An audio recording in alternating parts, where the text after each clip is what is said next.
কালীগঞ্জ ডেমরা সড়কের দেয়াল অবস্থা, রূপগঞ্জ থানার সামনে জলাবদ্ধতা, গাড়ি উল্টে যায়, অটো উল্টে যায়, বাস ট্রাক উল্টে যায়, মানুষ হাসপাতাল লাগতে পারে না, গর্ভবতী মায়েরা যাইতে পারে না, তাই রাষ্ট্রীয় বিষয় জরুরি কাজে মানুষ আইতে পারে না, রূপগঞ্জ থানার সামনে উঠতে পারে না, গাড়ি খালি উল্টে যায়, অটো উল্টে যায়, হাত পা ভেঙে যায়।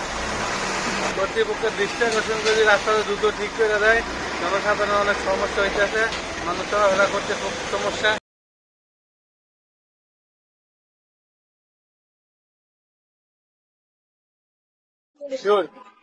আসলে আমরা রূপগঞ্জের যারা বাসিন্দা আছি, আমাদের দুর্ভোগের শেষ নাই।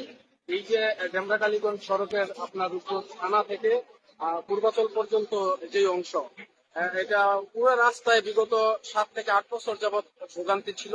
এখানে রাস্তা হই হই করে হয় নাই, ফলে খানাখন্দার একটা অবস্থা ছিল। সর্বশেষ গত 2 বছর পূর্বে এটি 85 কোটি টাকা ব্যয়ে নির্মাণ হওয়ার কথা এবং নির্মাণ হচ্ছে, বেশ কিছু অংশ কাজ হয়ে গেছে। কিন্তু এই রূপগঞ্জের যে গুরুত্বপূর্ণ তিনটা অফিস, বিশেষ করে সাব রেজিস্ট্রি অফিস, এই যে আমার পেছনে থানা এবং এর পাশে হচ্ছে রূপগঞ্জ উপজেলা স্বাস্থ্য কমপ্লেক্স, পাশাপাশি রূপগঞ্জ উপজেলা ডাকঘরটা সহ বিভিন্ন গুরুত্বপূর্ণ ব্যাংক এবং অন্যান্য শিক্ষা প্রতিষ্ঠানের অবস্থান এইখানে।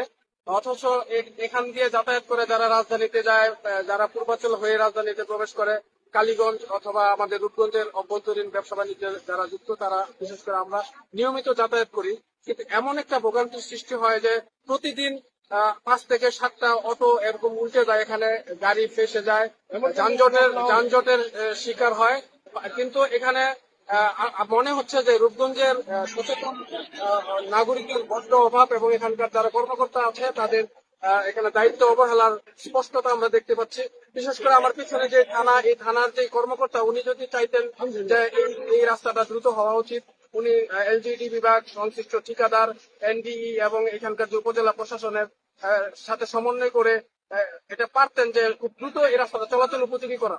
কিন্তু দুঃখের বিষয় যে এই রাস্তা ঠিকাদার এবং যেই এলজিডি বিভাগের কতিপয় কর্মকর্তা মিলে এখানকার যে ড্রেনেজ ব্যবস্থা সেটা কোথাও কোথাও চাপিয়ে দেওয়া হয়েছে, খুঁটি রেখেই চাপাইছে, এখানে হচ্ছে সাপের আকৃতি করছে। পাশাপাশি হাবিবনগর এলাকায় এবং ভক্তবাড়ির এলাকায় বড় বড় ভবন রাস্তার সীমানায় পড়লো, তারা উচ্ছেদ না করে চাপিয়ে রাস্তা নিয়েছে প্রভাবশালীদের সাথে একটা রহস্যজনক একটা সম্পর্ক করে।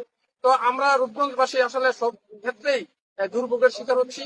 এটা হচ্ছে বর্তমান সবচেয়ে বড় দুর্ভোগ। সামান্য বৃষ্টিতে খুব বাজে অবস্থায় থাকে, আমরা আমাদের অফিস আদালতে ঠিক মতো যেতে পারি না। আমরা এই রাস্তাটা